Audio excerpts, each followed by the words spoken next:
Hey David, how are you? Welcome to the show. Hi, Eitan. Good. How are you?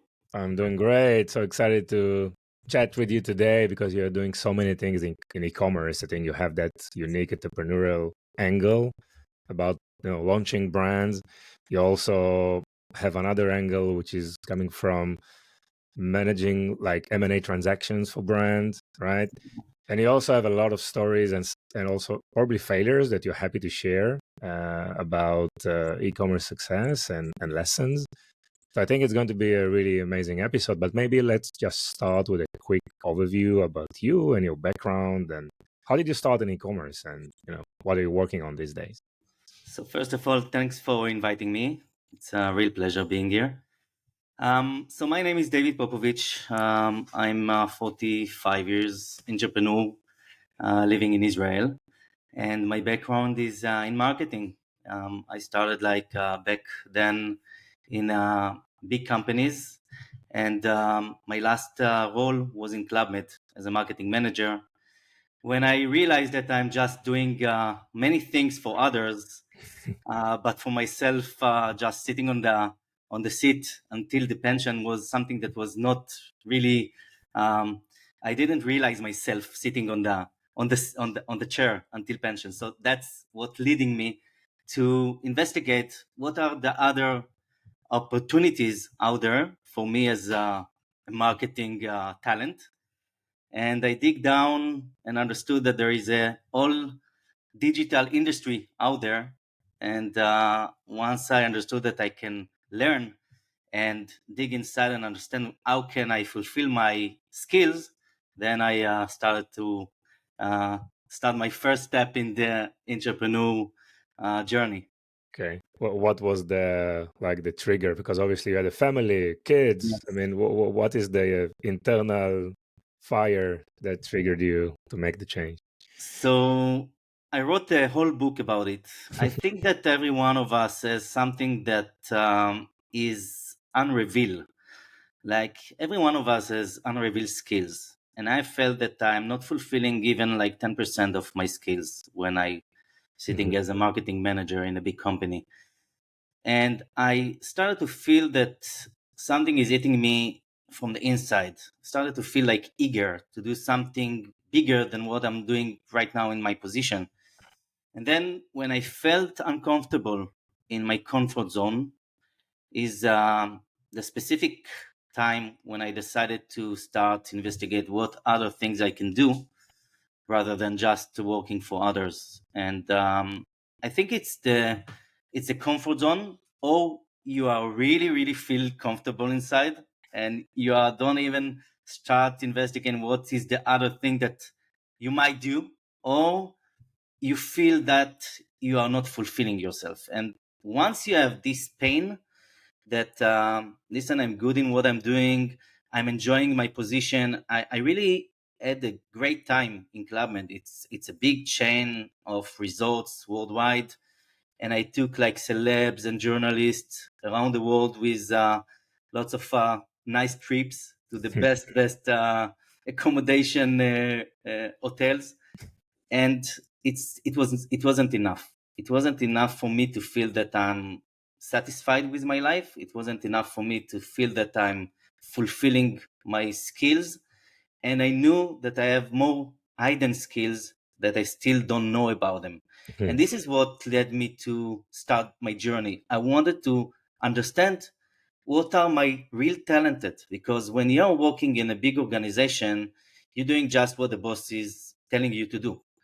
But when you are like removing the dust from the hidden skills, then you reveal your benefits, your added values. And then you understand what is the value that you can bring to the world. And then Interesting. I understood that it's not enough for me to work just for the salary, because I'm not giving enough value to the world. And when I understood that money equal value, then I made a switch in my mind and started to look for other opportunities and look what can I do with my skills. Okay, so why digital commerce? What's in this industry that was so exciting for you? So I didn't know what is e-commerce, and I can tell you even more. I didn't know that people can really make money out of their hands. I didn't know there is an opportunity or possibility to make money from something that it's not your salary.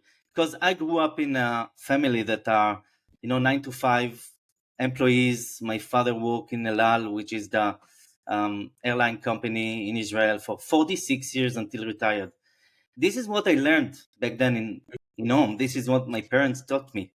And I didn't know that you have the opportunity to make money from things that you are doing alone, like independently.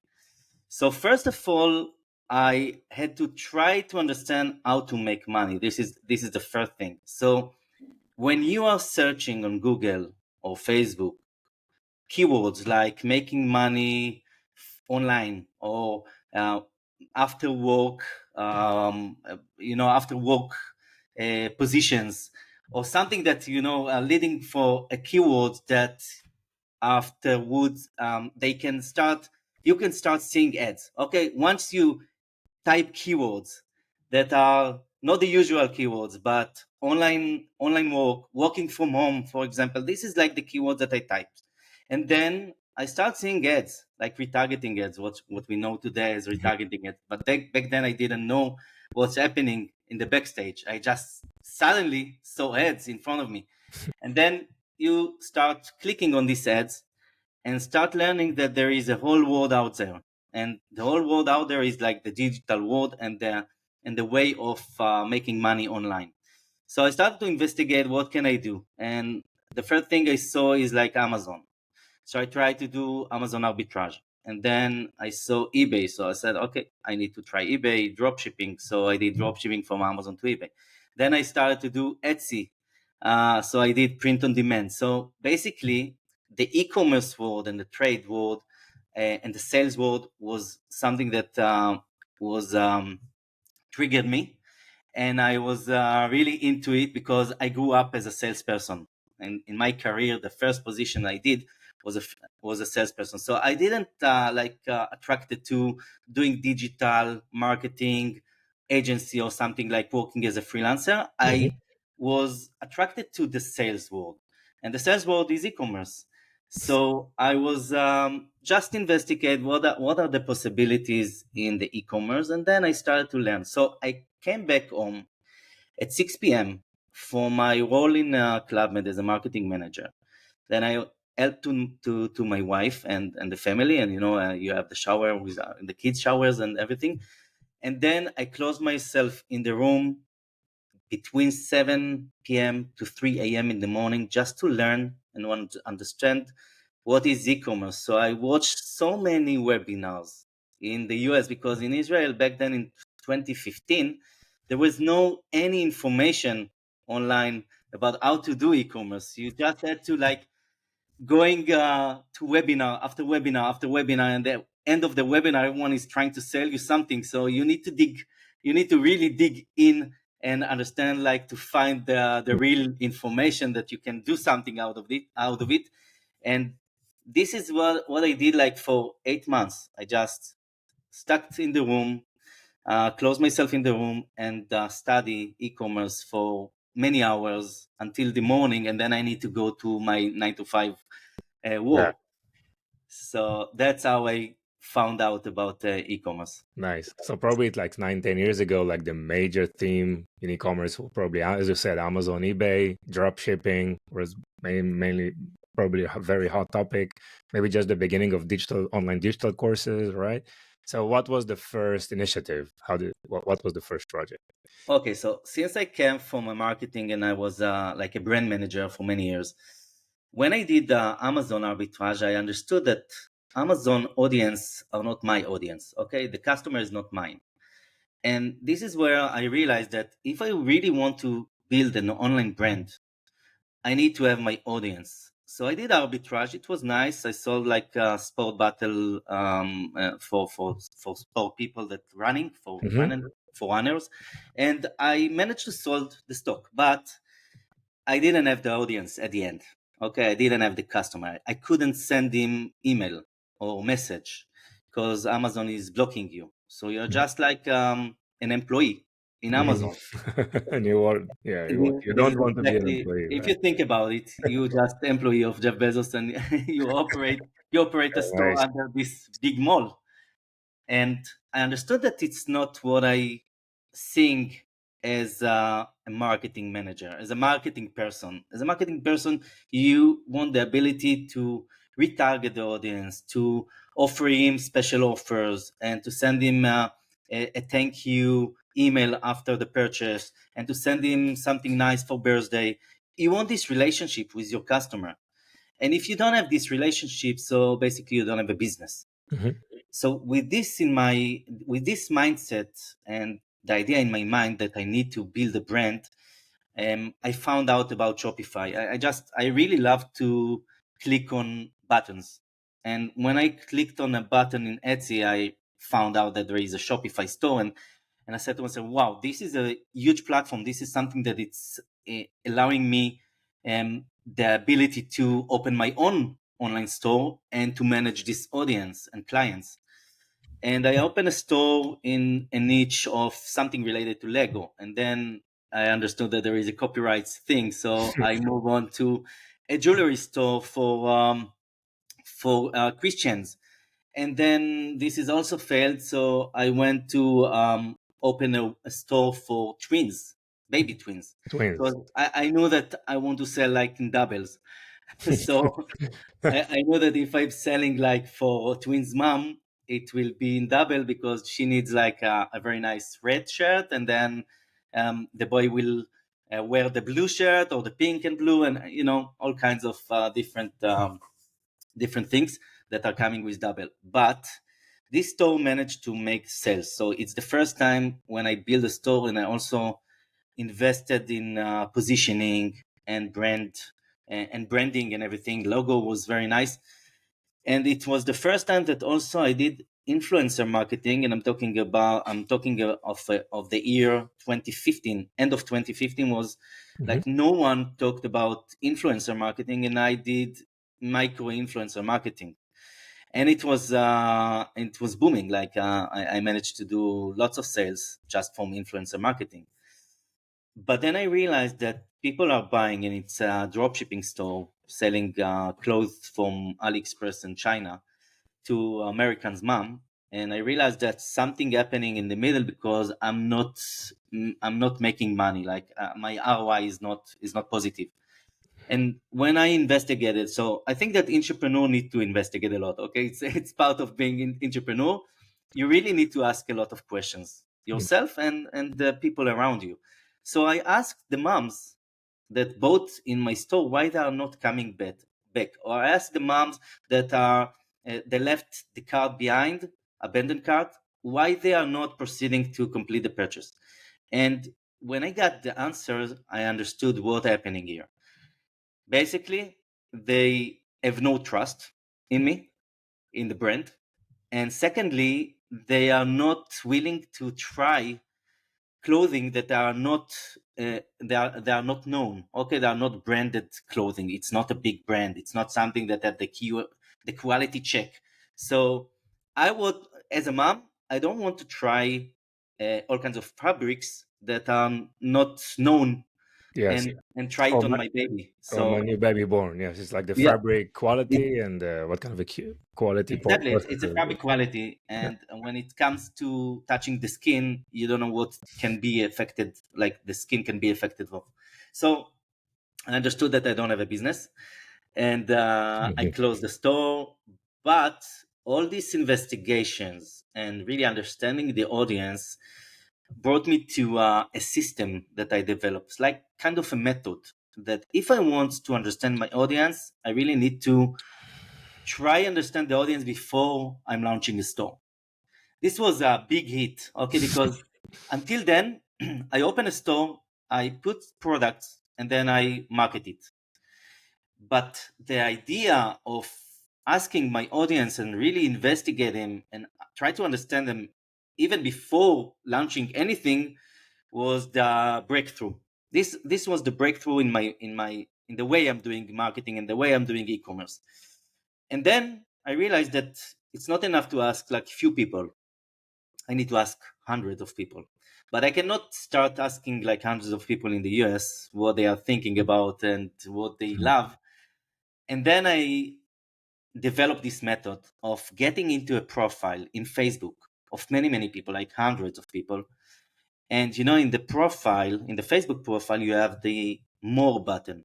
The more button is something that everyone has in his profile. And then when you click on it, you can see TV, you can see movies, like everything this person really like.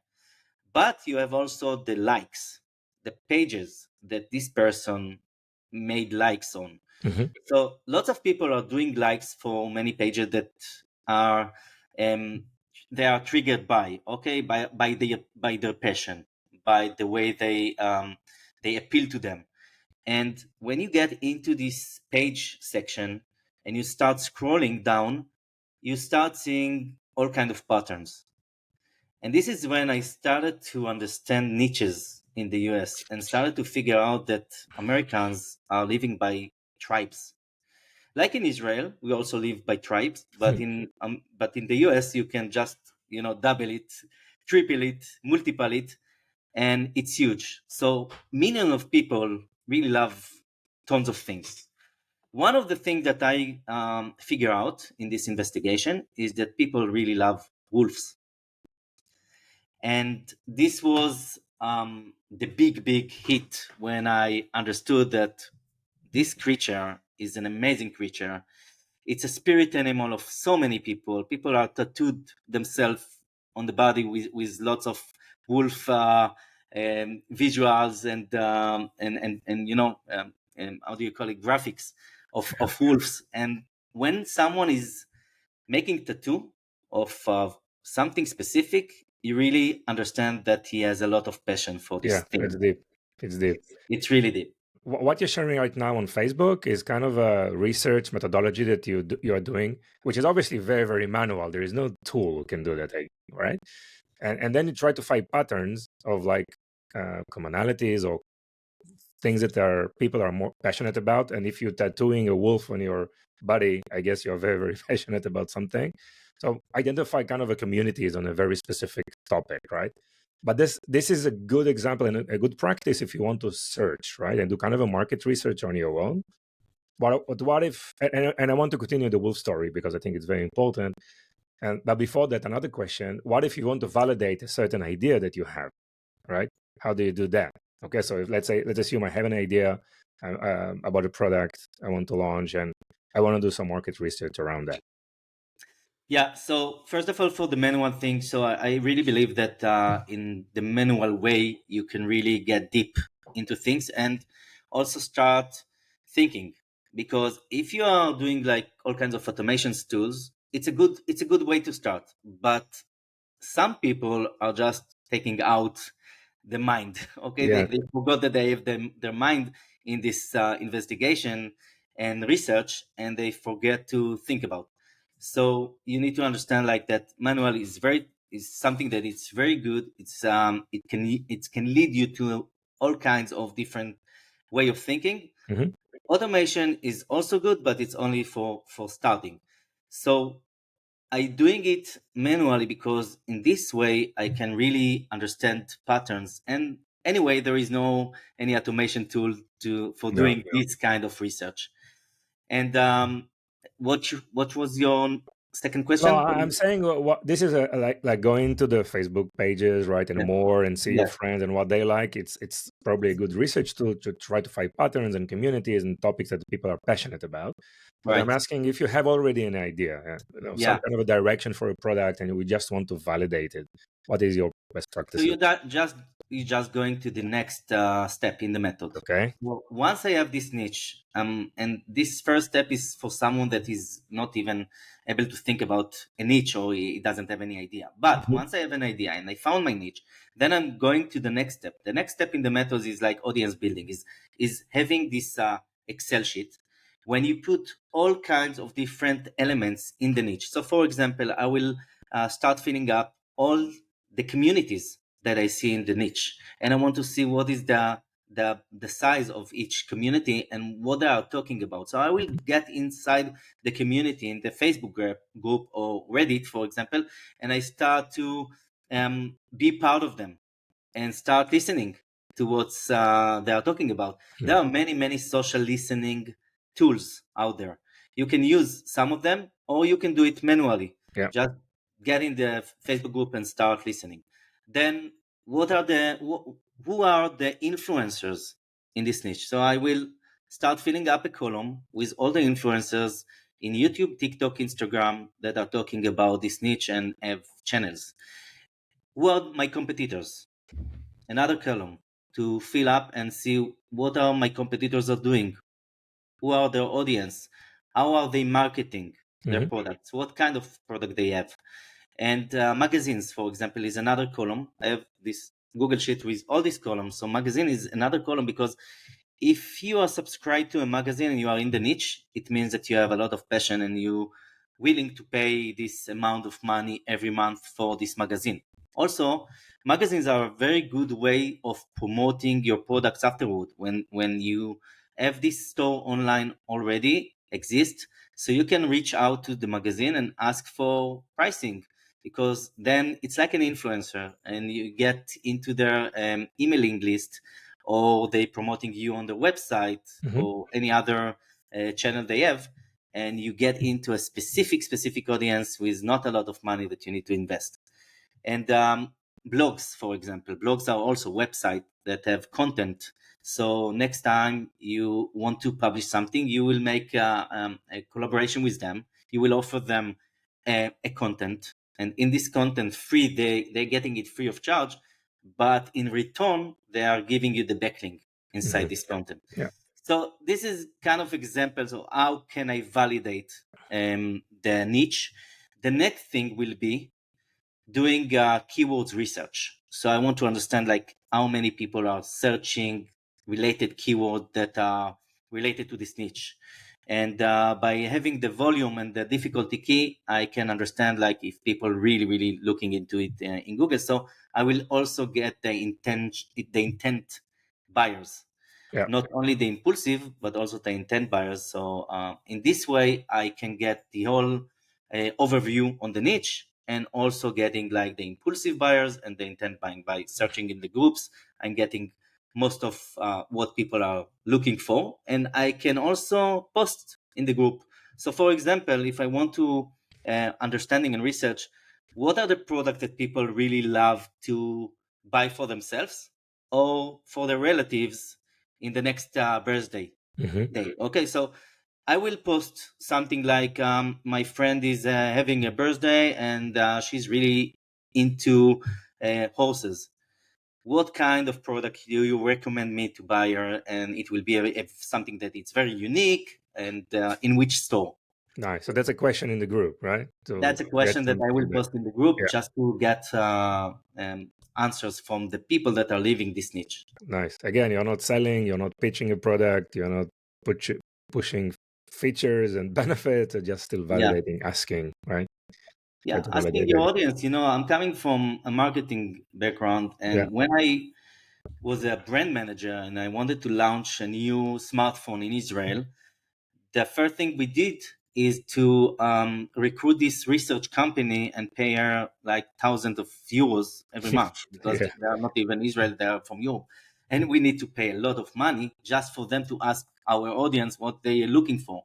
So today we have really this benefit of having this all kinds of groups, and we can, in a very native way, asking them in a post what they are looking for, and then therefore getting Yeah. like these research answers. Great. So let's continue with the wolf story, right? Yeah, You identify a very passionate community, right, in the US. Okay, a but lot of still you don't have community. product ideas, don't have anything, right? So we made very short progress, but what are the next step in the story? So I did the same method. I just investigated, found out that the niche is huge. Okay, millions of people. Later on, I found then that I realized that it's related to also to the Native American Hmm. uh, niche. So it's like a cross-targeting niche. It's like people that love wolves also love Native American, and then I grew my audience like by multiples. Hmm. And when I did all this research, as I explained before, with the competitors and the magazines and the groups, I understood that I have a huge audience. Then I saw that people are also looking for products in Google, and I realized that I kind of alone in this niche. I have I have the first in the market approach, and I saw that no one is marketing in Facebook all kinds of different products.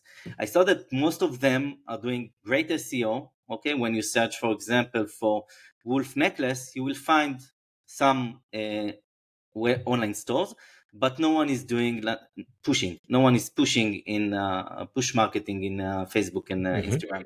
So I did. I was the first one that launched a store in this wolf niche. I called it Wolfstuff. It was back then in 2016, just before Christmas and just before Black Friday, and then Christmas. So it was a huge. It was the right time to launch the store just for Right. the holidays, and everything is timing. So I launched the store, and really fast I saw that I get into a vacuum niche. So no one really offered them product that they really want to consume. So the first product that I offered was a bracelet. It was a nice bracelet with feathers that was very appeal to the people that love Native Americans. And then I started to launch product after product. And when you understand your audience, you really understand like what kind of design they love, what are the elements that you need to put in the design. And I started to do print on demand. So I was the first one in Facebook to launch bedding sets Hmm. with elements of Native American wolves on it, and it was like big bedding set. It was like king bedding set in the US. You have like all kinds of different sizes, and there are big sizes, and there are not so many factories that are operating this kind of machine. But I found someone in China, and they did all kinds of different sizes from the single to the twin up to the super king. And that was my added value, and the way I positioning myself on the Yeah. competitors. No one offered this kind of products, and really fast it became a very successful store. Interesting. So a few questions here. How did you move from the niche definition, the opportunity definition, to the product itself? How do you identify which products might be relevant, or it was like a testing mode, or how do you So in the beginning define it was, products well, it was just testing, like running products in Facebook ads and see what's appealing to the before audience. you manufacture the product, right? You're just testing. Yeah, Yeah. just testing on designs. Hmm. I'm getting like the design from the factory, and then afterward that they gave me the possibility to be like the first one to try this design before they launching it to AliExpress or Alibaba. Yeah. So they said like, David, take this design. We think it's worth trying. Try it first, and we give you this how do Okay. you call it, like the first one to market. So I market it, and then I tried several designs. In the beginning, I didn't have the idea of what my audience really wants to Hmm. to have. But then, when I saw patterns in the designs, I knew that I need to have some elements in the design in order to be succeed. So it's like the feathers, it's a dream catcher, is the wolf, is the native tools of war, and these kind of elements, when I put them inside the design, I increase my chance to succeed with this design. Nice. And on the backend side, it's no longer like drop shipping or AliExpress, right? You start working with factories, sending designs, getting samples, obviously building your network over there as well, right? Yeah, exactly. And also, travel to China, going to the factory, Hmm. sitting with the factory owners. It's became like a business and not just drop shipping from generic products Hmm. or randomly products from AliExpress. And I think this is the way of building the business. And today, if we talk about like 2024, the drop shipping method is something that I think it's not relevant anymore, because even trying today and testing requires a lot of money. Yeah. Advertising like increased dramatically, and I think that putting more time and energy on market research, audience research, will decrease the needs of putting a lot of money on Facebook tests. Yes. So it seems that there are not enough margin on the drop shipping business. maybe POD as well, right? I mean, just maybe it's a complementary to other things that you do, but just launching a business like it used to be probably like in the last 10 years, probably not a viable business plan anymore. Yeah, I think so. I think so. I think so, and this is exactly what I'm pitching in my in the market. Yeah. At least for the Israeli market, is also becoming not relevant. But first of all, not because only the advertising. Okay, you can try to advertise in other ways. I think it's the service of the level of service. Like people are not willing to wait for so long until the product arrived, and if they are getting the product after 2 weeks, are they going to come back and buy more? Hmm. Most likely not. And if we don't have the return customer, we probably are not able to, establish this brand as a brand. It will be just nice to have online business, but not something that we can last long for many years to come Hmm. until they exit. At least until they exit. Yes. So it's something that we need to take in consideration when we operate these kind of online stores. We need to start them from beginning, from scratch, in a very authentic way, and not something that is just trying to sell and push. You need to think about your audience. It's not just numbers, it's people out there. Yes. I want to repeat to this phase of testing products after we've identified the opportunity and the niche. Obviously, you quickly build a landing page or some kind of a platform to accept initial orders, maybe canceling those orders initially just to test. Share us a little bit more about this testing and how do you do that? All right. So this related to what we are doing today, because we still need to find a way to build a business without needing to invest so much. Okay, and I'm looking at it as a startup, more likely bootstrap. Okay, e-commerce business is like a bootstrap.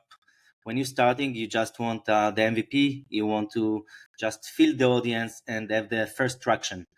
So when I getting into a specific niche, and today the niche that I would like to get into is a pain niche. It's not just passion, it's a pain. So you Mhm. want to solve a problem, and by solving the problem, you can really get the traction much faster than just giving them nice to have products. Yeah. So So the you first mean focusing on the must-have, not on the nice-to-have? Is it related to the current ecosystem in terms of macroeconomics and many things that are happening in the world right now? Right now there Okay. are many people that suffer from things, Yeah. and we have the ability to solve this problem by offering products. It Yeah. doesn't necessarily need to be like cosmetics or supplements. It can be also like consuming products. Hmm. But if you want to manage to sell something, you need to be out of the box. You need to position yourself differently. And the way we are doing it with product is to create bundles. So the first thing I will do is to understand what is the pain niche. Okay, in which kind of a pain am I going to solve? And then creating a bundle which will be built from 2 3 different products that solving a specific problem. Then we have this kind of a product that is not available anywhere. Okay, no one have this bundle, Hmm. and you can sell products that are on shelf in Amazon or AliExpress or Wish, but once you bundle them together into one product, then you differentiate yourself from all the competitors. Interesting. So what you're saying is very going. I mean, in the US, definitely, it's very, very difficult to launch a new product that no one else is doing, right? On a product level, but on a bundle level, then that's another very important area for differentiation, bundling things, and maybe it's related to your new venture, right? With My Bodyguard. So maybe let's check My Bodyguard as an example and take us through this thought process. Okay, so in my bodyguard, we understood that there is a huge pain here in Israel. Women are not feeling secure enough and self confidence walking in the streets at night. And it's not related to the war, okay? It's related to themselves and to the way they are feeling. Mhm. So we wanted to solve this huge problem by giving them this kind of a keychain, which is a self defense kit. So we just took like 3 4 different items and match them together into one kit and called it My Bodyguard. And my Bodyguard became a very, very successful brand in a manner of 3 months. We managed to get a lot of sales and customers. And from here, what you have is a bundle that is sitting on a landing page. So if we're talking technically for a second, we are working on a light funnels. Light funnels is a kind of a new platform in e-commerce which enable you to make upsells, downsells, order bumps, all kinds of different elements Mhm. that giving you the average order value to increase the average order value. And by using light funnels, we can get a purchase of 149 shekels or $50, for example, on the front end, and then by offering them more products in the back end by upselling, we can have the average order value increase Increased to before the transaction. $150. Before the transaction has been completed, cash wise, right, on the credit card companies. So what's happening in technically is that transaction is open in the system. Hmm. Okay, it's not closed once they push on when they click on the button buy now. It's open, and then we can offer them in different pages more products. It's exactly what happening like for with McDonald's. So when you put your Yeah, order, you're not going to the thank you page. They're asking you if you want to enlarge and increase yeah. your order And within this can be another done few times, right? What is how many times you keep asking? Like 3 or 4 times before the three or final four check? times. Yeah, Four three or times. four So, times. yeah. So the basic product is the bundle, right? And then you can add more products Yeah, in exactly. addition. So the basic Okay. product is the bundle, is the Yeah. kit, and Hmm. then we have more products in the backend. So they are not seeing these products in front and before the purchase, just after they put the credit card inside. And what did you find in Light Funnels that was so exciting versus all the other So out Light there? Funnel is a system that is combining two different system, very good systems, Shopify from one end and ClickFunnels from the other end. And they took everything that is amazing in these two systems and just merged them together to become one system. So Mhm. I have sales funnels, so I can start my business with just one product, which is very, very reasonable and logical way to start a business, because you don't want to send people to a store which is with many Skills. SKUs. Yeah. Okay, you don't want to have them just getting in the website and getting lost. You want them to be very focused on the product that they just saw in the ad. Getting into the product page, they see the same product, and then we can just give them an option to buy more. Okay, Yeah. multiple, and then it's allowing you to really be focused on what you are selling. But if you are sending them to a store with many products, they are going lost. We're They going lost. Yeah. are forgetting why they are getting in the store from first hand. So this is the um, this is the difference. Okay, Okay. this is the difference between store and the sales funnel. This is a Nice. big difference because people are not realizing that there is a big difference between store Yeah. and funnel. The second thing is that you have the option to make stores in light funnels. So you can start with a sales funnel, and then when you have this audience and you build these sales already and you have the revenue, then you can move to a store which you have more products inside the store. So remember, we are starting with a niche. We are in the niche of self-defense with my Bodyguard. We started with a product in self-defense. It's a self-defense kit.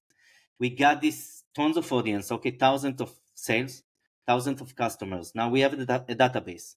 Now we can offer to this database more related products in the self-defense kit, in Hmm. the self-defense niche. So it's not only kit anymore, it's a lot of other products, and now it can become a store that you also can promote it in Google.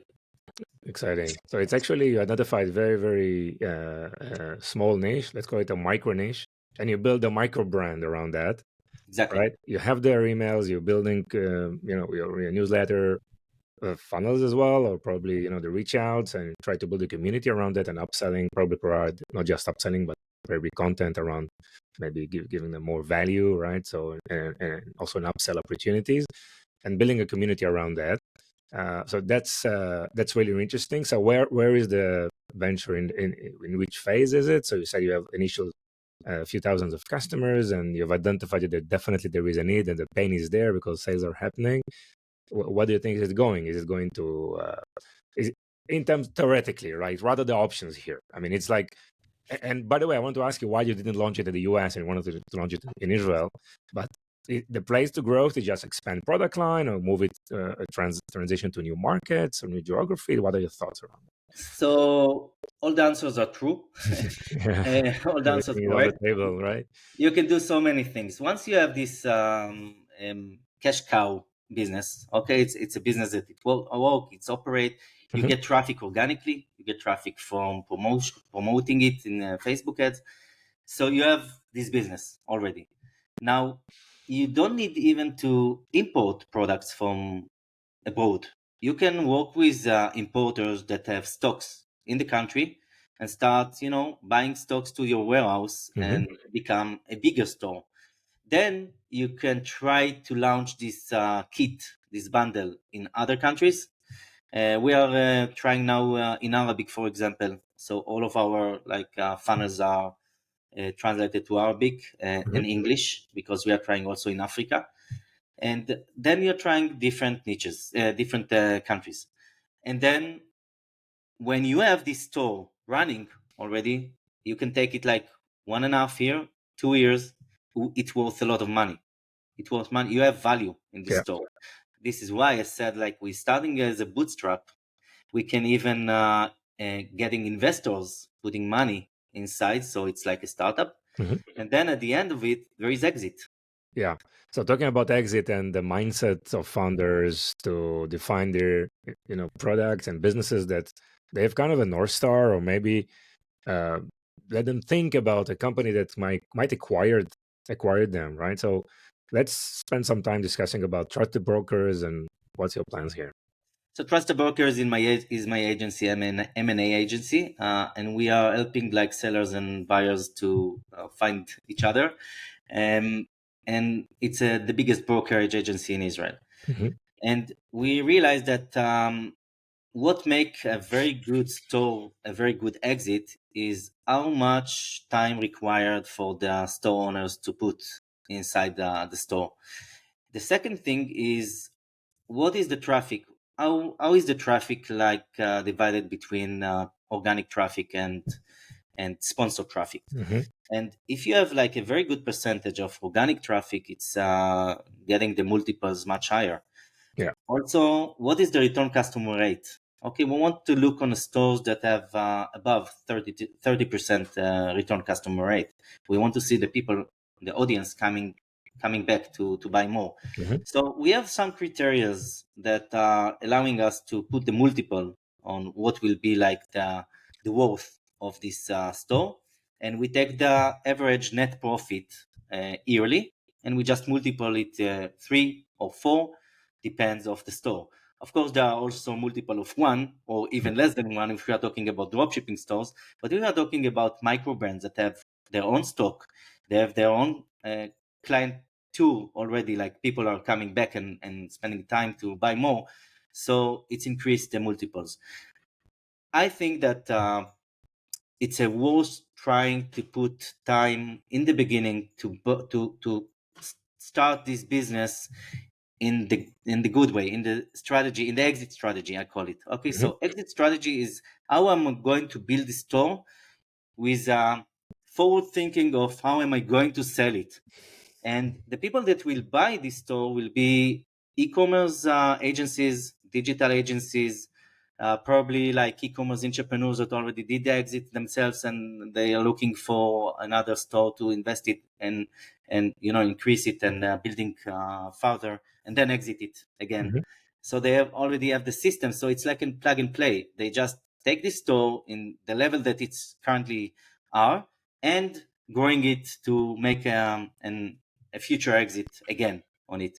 Yeah. And of course, if you have like a specific store that it's giving a very, very unique product, and there is a big company that wants to require your audience and your product, they will also invest in this acquisition and they will buy you. Yes, interesting. Wow, great, David. Thank you so much. This is really fascinating stuff. I guess there are so many things still to talk. Anything else you want to add? I think that if you are not doing like e-commerce yourself and you are working with in a company as an employee that is doing e-commerce for someone else, it's really worth trying to start your own journey and your own store. Even just putting your hands inside and start trying to do some stuff will give you a lot of lessons and understanding about the amazing world of e-commerce entrepreneur. Yes, and obviously they can work with you, right, Yeah. on If this. you have And any question and you want yeah, to get a consultation, of course, I'm here so for you. what is the best way for people to find you? Just search for David Popovich in LinkedIn, Instagram, or Facebook, or davidpopovich.com. Okay, amazing, David. And we will add all these contacts and the information in the show notes. And again, thank you so much. It was really inspiring. Thank you. Thank you for having me, Eitan. Bye bye. Bye bye.